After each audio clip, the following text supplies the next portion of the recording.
Hello and welcome to another episode of Brothers Creed Podcast, where we talk about motivation, experiences, and exploring the world around us. We're the Thomas Brothers, and I am Jared. And I'm Ethan. Today we have a very interesting topic for you. We're going to be talking about charisma.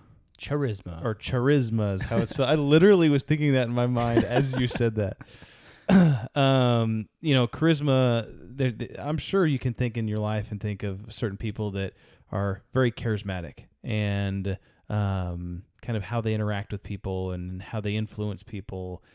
So we're just going to talk about a couple of those things today, how it's useful, what we can maybe do to be more charismatic, give some examples of some people that are charismatic, and kind of some of the pros and cons, because it's not always a good thing. I think it potentially could be used you can kind of venture into for bad. Yeah, you could venture into kind of just people pleasing. So we're going to talk about some of the differences there, and being charismatic, but not just trying to appease everybody all the time. So there's some distinctions there too. All right, let's get into it. Let's do it. You can't climb the ladder of success with your hands in a pocket. We will not go quietly into the night. They tell me you're a man with true grit. I am the one who knocks. Don't ever tell me what I can't do, ever! That's how winning is done.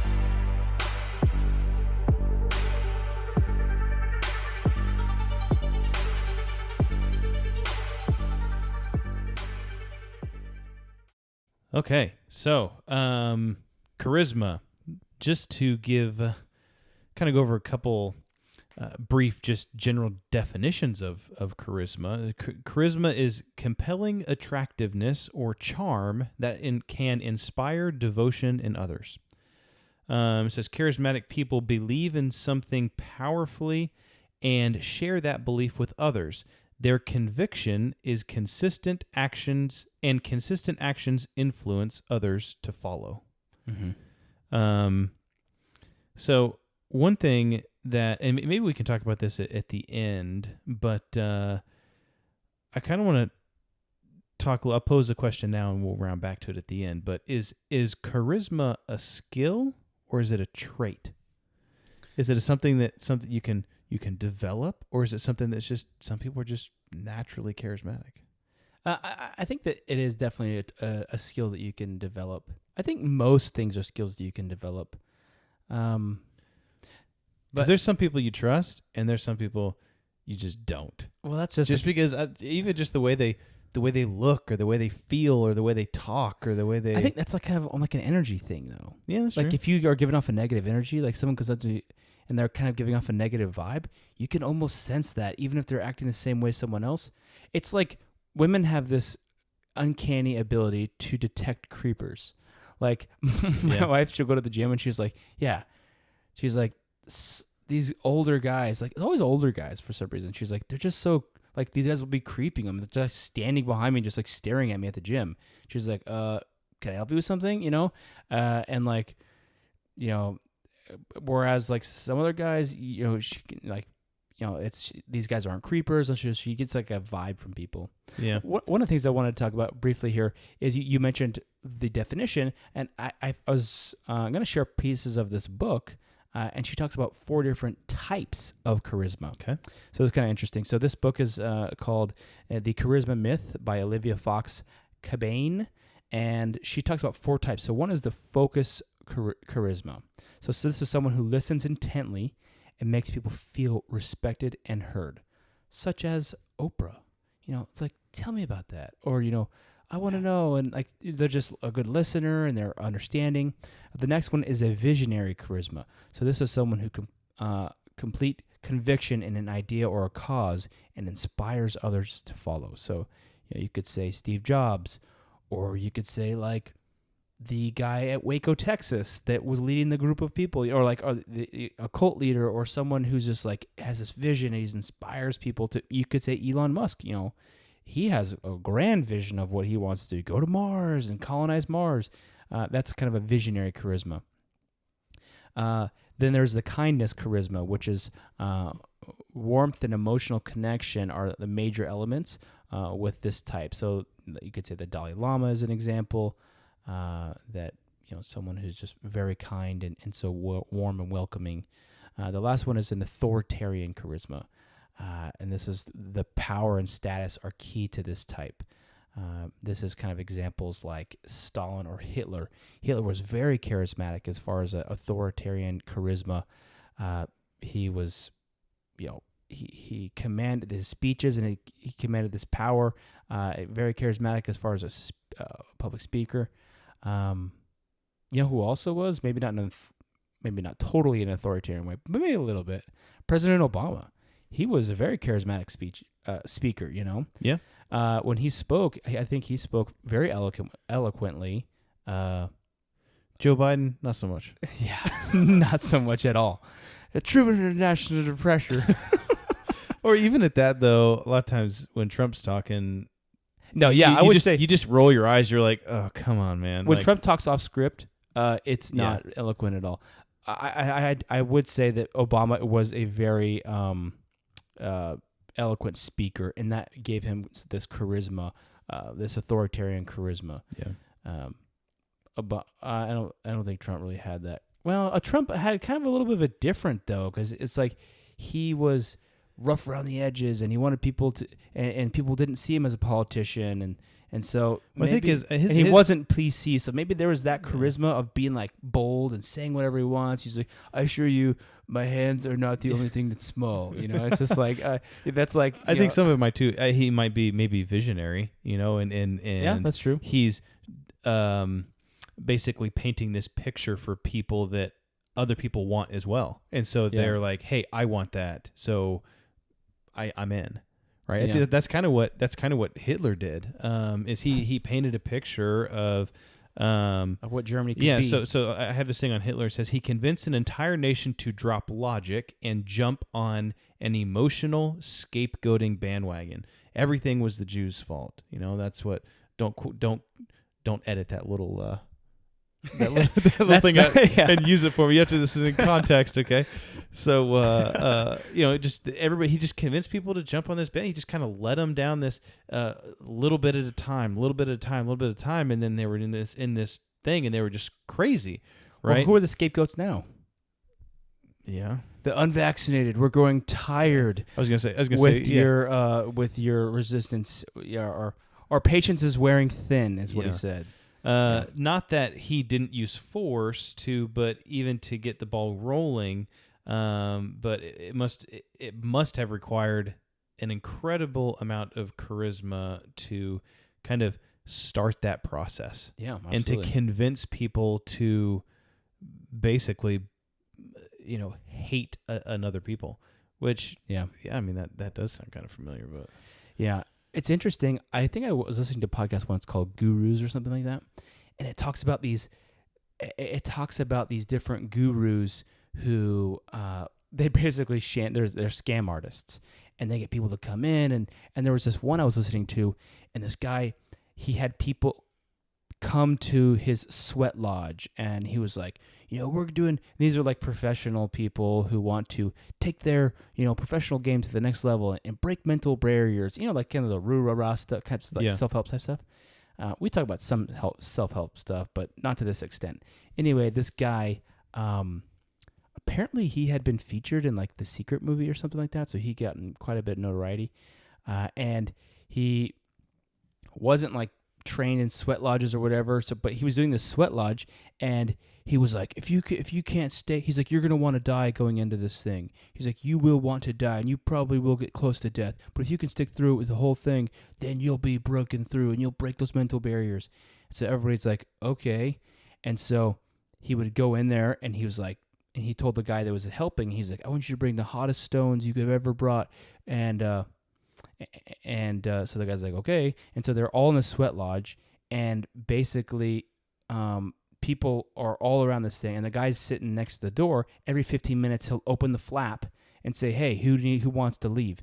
And a handful of people would get up and go outside, and then whatever. So after being in there for like, I think it was like an hour or two, there's just like a small group of people left, and they're like literally almost passed out. Their body temperature is so high.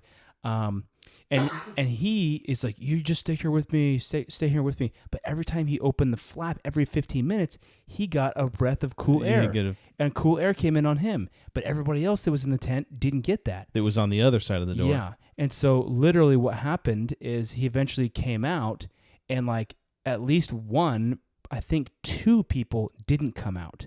They died. They died inside of the tent. And on the outside, people were coming out, and they were just like pouring buckets of cold water on people, and it was just like the steam was coming off their bodies. They were dehydrated. They were all throwing up, and like, do you know what the guy did? He got in his car and he left. He left the weekend getaway thing, and so it's that charisma. People, he attracted people in with his charisma, but he had no idea what he was doing, and he ended up killing 2 people because he was just. People were like, "Oh, I need to focus in. I need to break these mental barriers, and I can break the glass ceiling." Anyway, it's kind of a side story, but wild what charisma someone that's charismatic can do. Yeah, that's one thing that I wanted to bring up is that charisma can be used for both good and bad. I think in the example that we said Hitler, and we said this guy, he kind of abused that power. Yeah. It was interesting. I was reading a story about Gandhi, and he originally was not like a super peaceful person. In fact, he was like really kind of coarse and kind of rude to people, and he was very quick to kind of anger and stuff. But then he was in India, and he traveled to South Africa to spend some time there. There's this massive train system that he was going to go on, but he had a first class ticket on this train, but one of the guys in first class didn't want to sit next to an Indian guy, and so he's in India.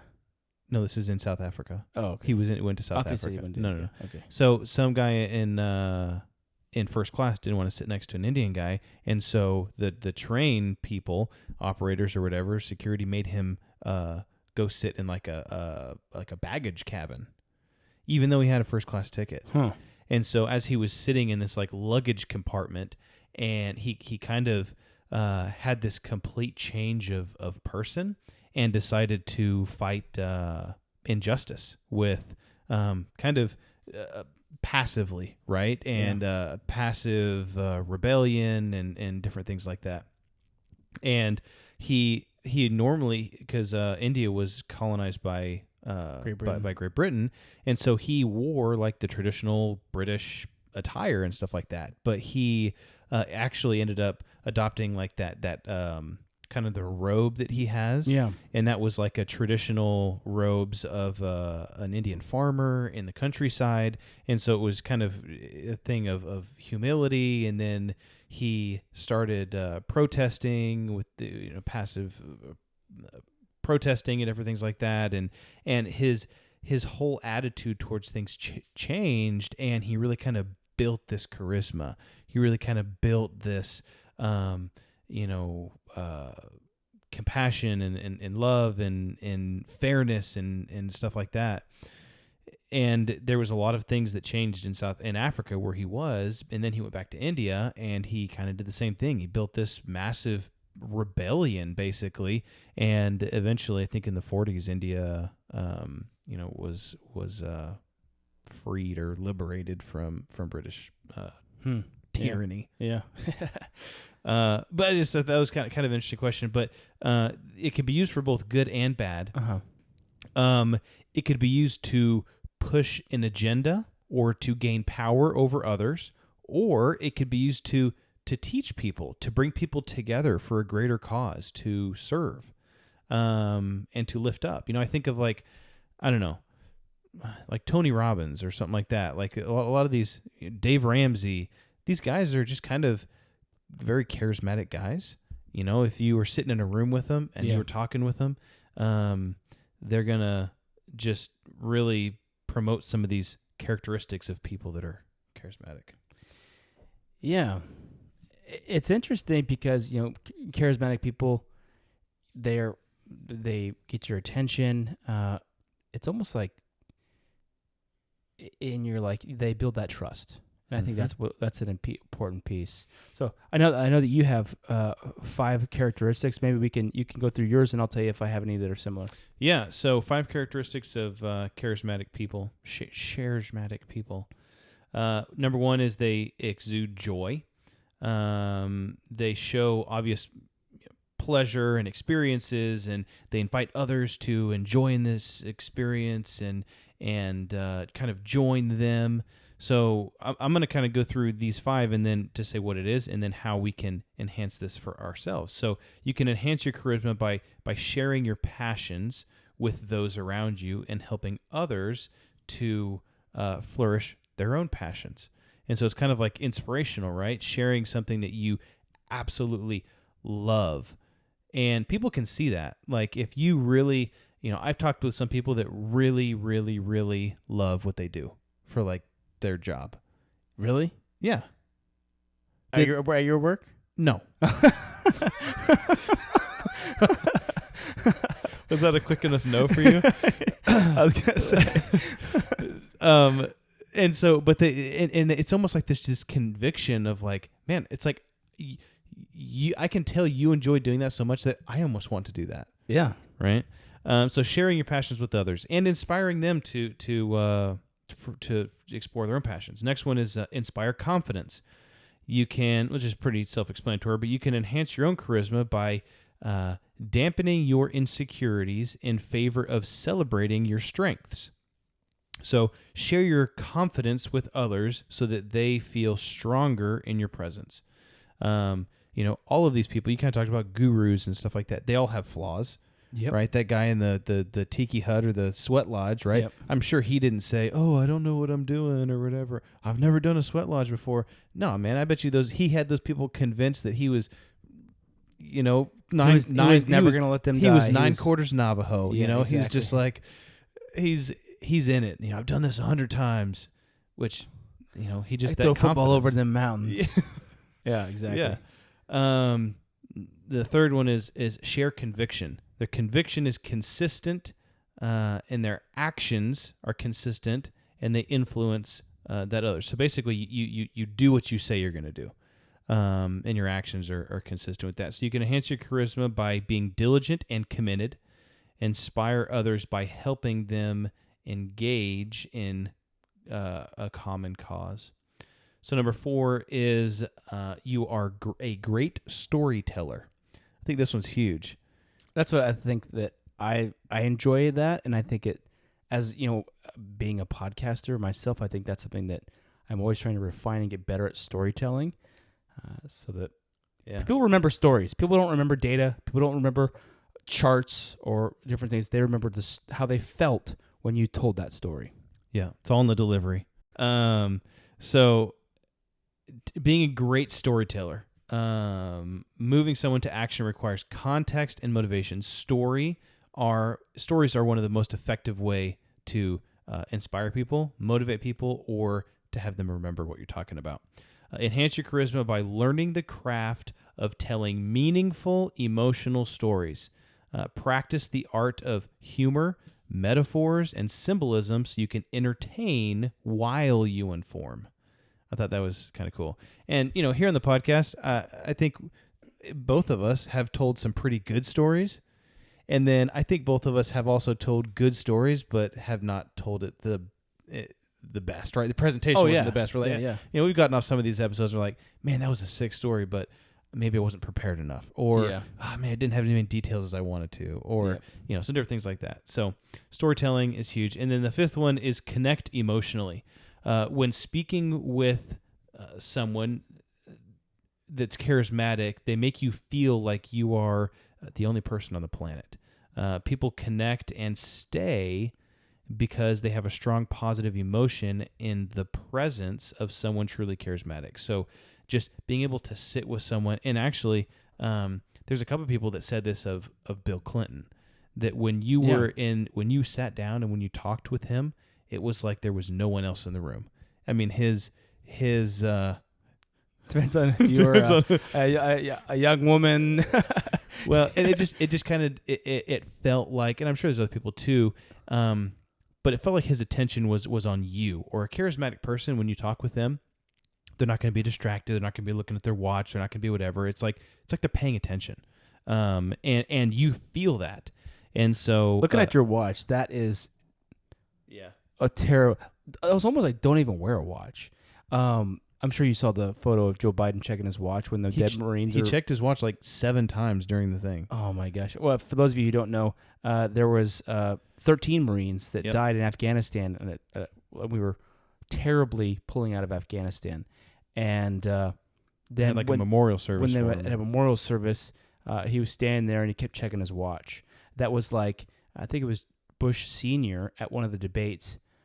He checked his watch. It was like it was just like, I could just see the footage in my mind. He just checked his watch, like, and then the image of that was so negative that people were like, "What? He's got something to go do, or what's going on here?" And some people said that was kind of a tipping point for him, where people didn't like that, how that came off. Yeah. And obviously, it's interesting how something just so small can communicate something that is like you don't care, Yeah.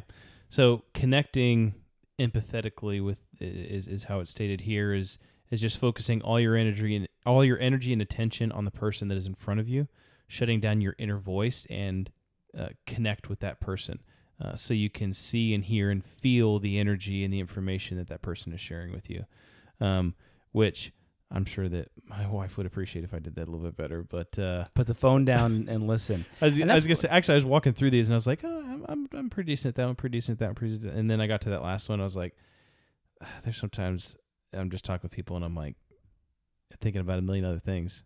Yeah. Yeah. Sometimes that I try to do active listening, and I've heard that like even having your phone off and like upside down, like, so say you're in a meeting and your phone's off and like upside down on the table, even that is a distraction because it's there. So put your phone in your pocket, and don't be checking. I mean, nowadays a lot of people are working remotely anyway, but like, so if your wife's talking to you, put the phone down and listen to her, and just make eye contact and engage. And I think that goes a long way. Some of the ones I had here are from that book I was telling you about. Kind of some of the major takeaways here from that book. And to be quite honest, I didn't read the book. I just kind of read some synopsis, some Cliff Notes versions. Spark Notes. Yeah, exactly. Spark Notes. So one was make yourself comfortable if you want to be charismatic. So if you can get comfortable in a situation beforehand, then the people are more likely to sense that. One of the examples, and she said, for example, let's just say your shirt's untucked, something like that, and you want to get situated beforehand. But if you can't get situated or you are uncomfortable, she gave an example of someone who's sensitive to sunlight. Instead of just squinting the whole time, which kind of puts a weird, awkward look on your face and is not very charismatic, you could just say, "Hey, I've got some sensitivity to the light, and that's why I'm looking like this." Or maybe the person would meet in situations like dimly lit restaurants to accommodate for his sensitivity. So sometimes if you're in that situation, and sometimes I think it's okay to sometimes make fun of yourself. Like one time I remember I was at this was when I was like a teenager, but I was at some kind of church function or something, and one of the adults, I had a plate and a cup. I had a plate that I was eating like a brownie off of, and then I had a cup in my other hand, and they were like, "Hey," they said, "Hey, this is my dad," and they introduced me to their dad. It was an adult who's introducing me to their adult dad. And I was like, "Oh, how are you?" He reached out his hand and shook my hand, and I was like, I don't know what to do because I had stuff in both my hands. And then the lady who's introducing me to her dad, she took my glass, and then I shook his hand, and I said, "Man, I wish I had another hand to hold all this stuff." And I just kind of made a joke at myself. I think that's kind of that charisma that make it, a little bit of self-deprecation is okay sometimes. Just kind of break the ice, break the humor, Yeah. So another one here was create a ritual to get into your peak state before you need to be charismatic. So a lot of actors, or if you're giving a big presentation, visualize what it's going to be like when you go out there and when you are talking to people. Think about what their faces are going to look like. Do your power poses. Yeah, exactly. Kind of run through what that's going to be like ahead of time, and then it helps you get in that good mind space. Speaking of mind space, it also talks about maybe using mindfulness techniques to build charisma and a sense of presence. If you were wondering how you do that, you can start by taking a few breaths, recall a time when you did a good deed, imagine someone displaying warm affection to you. So that can be anybody, dead or alive, or real or not real. Just imagine them saying, "Oh, you're doing a great job," and like displaying that warm affection. And then imagine feeling of forgiveness and acceptance radiated from that being and enveloping you. So one of the things that I think about whenever I'm going to go present to people, I'm like, these people, they're just humans too, and they probably don't know everything that I'm talking about. They don't know everything that I'm talking about, and that's why I'm here, and they're understanding, and sometimes you got to get in the mental space, and then you can be more charismatic. And so some of the other just takeaways here that the lady wrote it, and in her book was dressing and present yourself with care. I think this is an important one. Listening intently, and that's that active listening you talked about, Ethan. Minding your body language. We've talked about that before in other podcasts, how body language is so important about being assertive. I think it was assertive or confidence versus arrogance. We talked about body language. Choose words carefully. Crafting stories when presenting before an audience. And varying your voice fluctuations for maximum impact. And as well as staying in the moment or being present. And then another one was taking up space. We talked about confidence versus arrogance, some body language that, people who come in and like sit down and they take up a lot of space, it shows that you're confident in that space. Whereas, you shrink up. If you watch someone on like a talk show or whatever, and they come in and then they just sit like with their shoulders together, their hands together, and their feet together, they're taking up as minimal amount of space as possible, which kind of indicates they're not confident in that space. Whereas you get like George Clooney or something cousin there, and they're like, kind of just stretching out a little bit, and they're like making that space their own. So they're making themselves big. That was a name that came up a lot whenever I researched charisma. Oh, yeah. George Clooney came up a lot. And those are great. I think all of those things help to build confidence in what you're doing, what you're saying, your preparation, feeling comfortable. Like all those things just help you to build that confidence. And those kind of go along with the ones that I had said, and a couple of the ones of what can I do on the daily to be more charismatic as well. Listen actively, we talked about that. Speak clearly, smile from within, kind of like that energy we were talking about. Mm-hmm. Stand up tall, take up that space. Spread praise, which is kind of building other people up. People like to be built up. People like to be complimented. People like to be, built up. Yeah. One thing I thought was interesting, which I'm not very good at, is remembering people's names. Yes. And then saying their names when you're talking to them. Yes. And specifically, like, especially if it's more than just one person, like if there's like a couple people you met, then to be able to say, John, or I mean, it's a pretty easy one to remember, but, whatever. I completely agree. And they actually use their name in conversation. And I think a lot of times, too. Ranjit. At work, these guys have these crazy names that are like Rajit Nandaranjaranan. And they're like, oh, okay. Can I just call you Raj? Yeah. Like, yes, you can. I'm like, okay. And then the last one was eye contact. So I was curious to see like what kind of careers or industries do charismatic people tend to fall under. And actually the list kind of surprised me, but it was actors, TV and radio, school principals, HR specialists, and CEOs. That so was the list. the positions where you have to deal with people. Yeah, like You know HR what? specialists, those are the people that you're going to get fired or that you're going to get hired from. Yeah. You know what careers do not have charismatic people? IT. IT developers. Full stack developers. Yeah.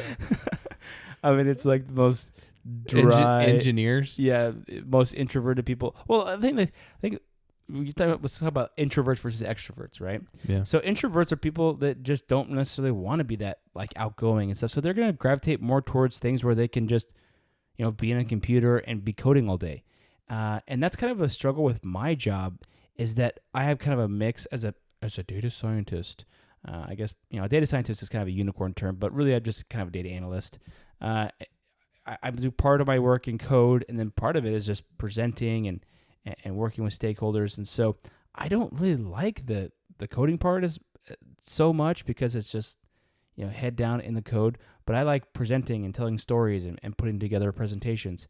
And I think that's because I have a little bit more of that charismatic part of me, that maybe a little bit more of an extrovert, which most analysts in my realm really don't have. And so we have some of these like broader team meetings where people just present stuff, and some of the presentations are absolutely brutal, man. Absolutely brutal. Yeah. And I'm like listening to this, and I'm like, oh my gosh, how did that? Why is this person even talking? It was. How is this some of person them, a managing director? Yeah. No, managing directors usually aren't presenting. It's usually low-level analysts. But this one time, this girl was presenting, and she was just saying, she said after every single word. And it was so distracting. I was just like, I can't understand anything you're saying. Been there, done that, and it's hard to, once you get into that, to break that especially if habit. you're nervous. Yeah. Yeah. But, obviously, I think that my job is to be kind of an advocate for storytelling and to help people get beyond that, and to say, hey, it doesn't matter how much cool data you have. If you can't tell the story the right way, nobody cares. And so that's one thing that... a couple other suggestions here. Make eye contact. Yeah. If you lock eyes with people, and not like in a creepy way, it's okay to look away occasionally, but as you kind of make eye contact with them, even if you're speaking from like a pulpit or up in front of people, look around the audience and make eye contact with people, and that will engage them, and that will be more authentic. When you're talking to someone, take an authentic interest in what they have to say. So, don't obviously like ask too many questions, because you might be perceived as like, diving too deep into their personal life or whatever. But if someone's like, oh yeah, I like photography, you're like, well, tell me more about that. Like, how long have you been doing photography, or what types of photography do you like to do? Or, that people like, it's like, oh, that was so cool. Like, they were interested in what I do. And so that's one way to be charismatic. Another one is usernames, like you said. The other one is being humble, sometimes being willing to joke at yourself or make a joke at your own expense. The Rock does this quite a bit. He'll make jokes at his own expense. I would say The Rock is very charismatic. I mean, you can add to your list of careers of charismatic people, WWE wrestlers. That goes into actors, but he's very charismatic. I was gonna say one that as well. Kevin Hart. Yes, is kind of super charismatic. Is just like, yeah.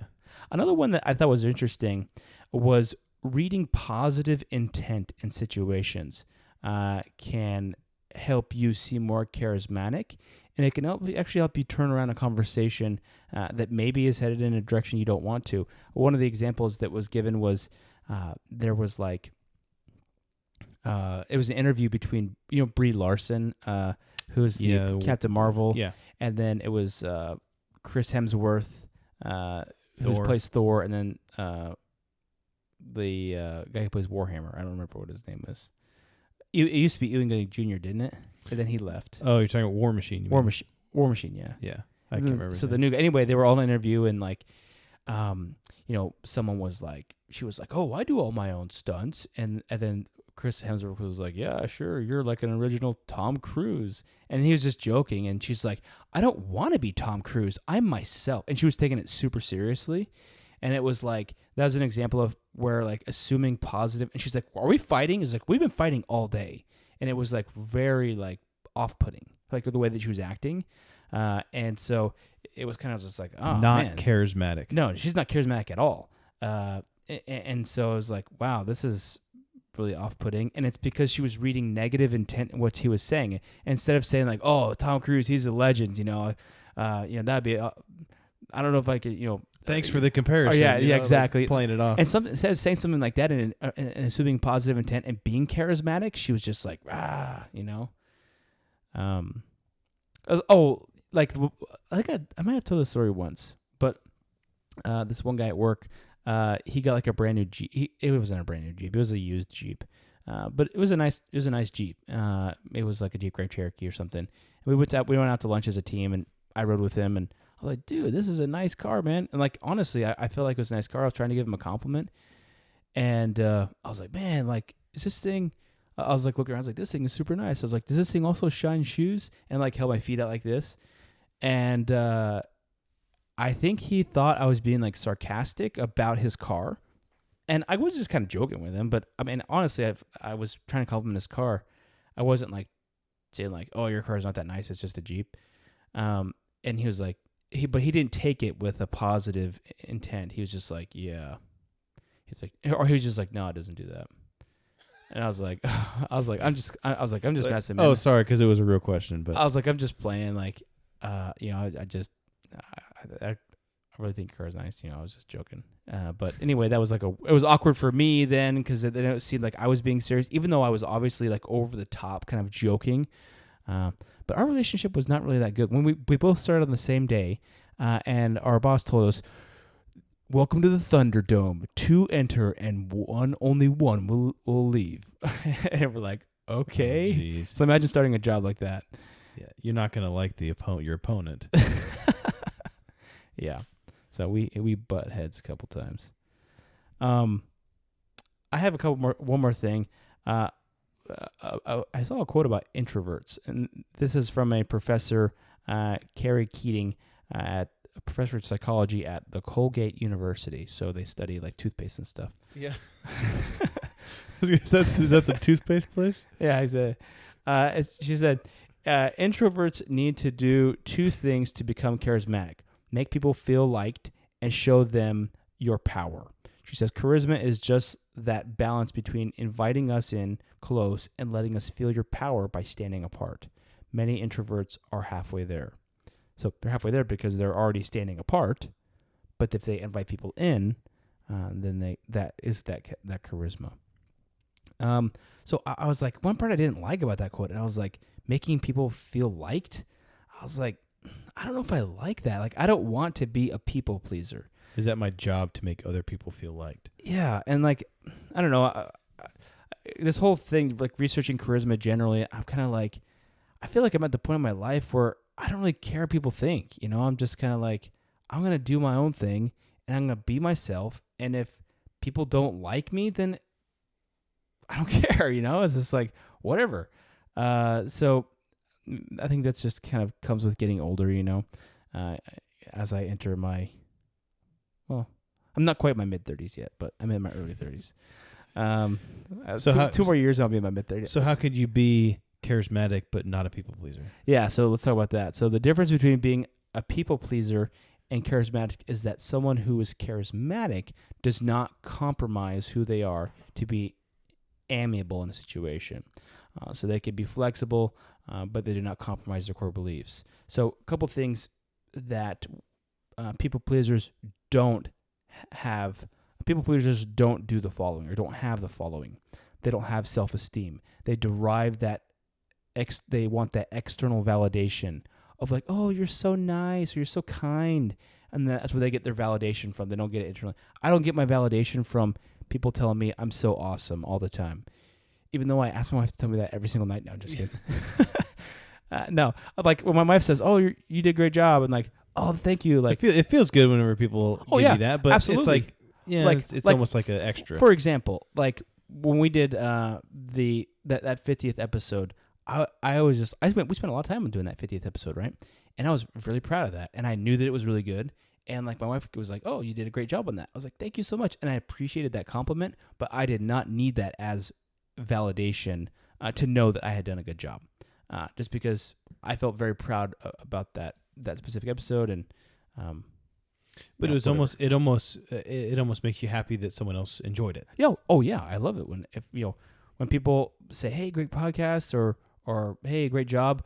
I absolutely am like, yeah. So because I like, people, if they say great job or they like the podcast, that means that it affected them in some way. That hopefully affected them in a positive way in their life, or gave them an interesting perspective, or entertain them at least. And I like that. So obviously I like to hear that, but I don't need that external validation to have self-esteem. That being said, please like and share a comment. We really need we really need your comments. Yeah. Well, really, I mean, I think for the most part, the liking and sharing of the content, we appreciate that, but really what that does is it helps us grow. That's the and it helps us get to new people. So like you giving us a review on iTunes, like, I would love to hear people like on Apple Podcasts say like, oh yeah, you did a great job. Like I was looking at some stats the other day. We got people in like Australia and like South Africa listening to our podcast. And I'm like, whoa, that'd be awesome to hear from some of these people. That would be cool. But yeah, most of the part, like these algorithms on these social media platforms, if they don't have likes or they're not shared, it doesn't get pushed. It doesn't get anywhere, and then nobody ever sees our content. So that's why we always ask you guys to do that, because that helps us just get out there more. And it's not because we're like, oh, we're gonna maybe we're doing good on this podcast, So whether you like it or not, we're not gonna stop. Yeah. So a couple other ones here. So people pleasers don't they don't have their own opinion. They don't have they don't stand up for themselves. They're not confident. They don't have their own personality, and they don't know how to say no or stop. I know some people like that just will say yes to everybody, and they just want to be nice to everybody, and because they don't want any drama or anything, they'll let people walk all over them, and they won't say no or stop or this is enough because they don't want any drama. They don't want to ruffle any feathers, and that's how but they're miserable inside. But they just don't want any stress or problems, and so it's kind of a miserable way to live. But that's kind of the difference between a people pleaser and someone who's charismatic. It kind of goes down to that core, I think, esteem and personality, and it goes from it goes to, are you being nice because you want external validation, or are you being nice because you just want to get to know people and you want them to feel good around you, and also you want to learn from them too. So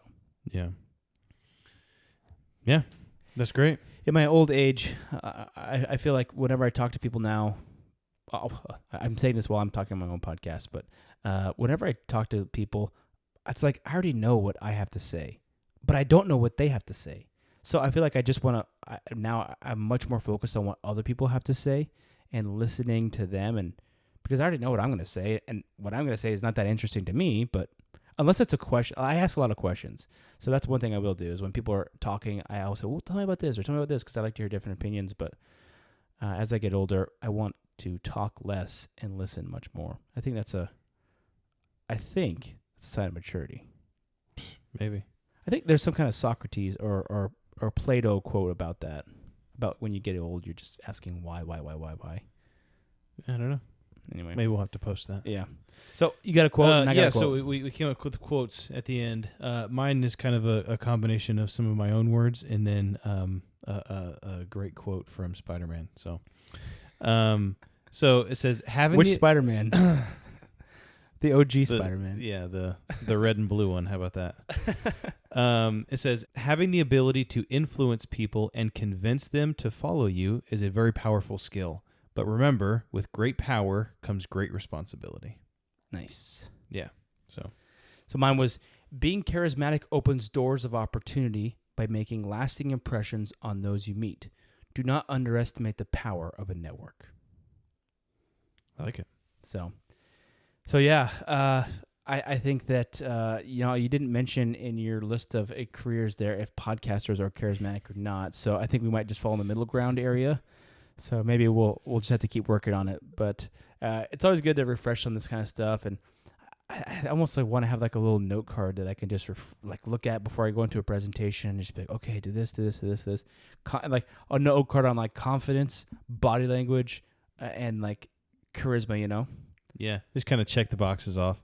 Yeah, that'd be good. So anyway, hopefully y'all found this episode enlightening, and hopefully you paused it several times and you've taken several notes on this, because everybody can be more charismatic and more kind. I think we could all be a little bit kinder to each other, and that doesn't cost you anything. Yeah, I think the biggest thing my biggest takeaway from this is just being a more active listener. I think that's something I could definitely work on to be more charismatic. Put the phone down, right? Yeah, for sure. So anyway, well, thank you all for joining today, and let's build that creed together. All right, let's do it.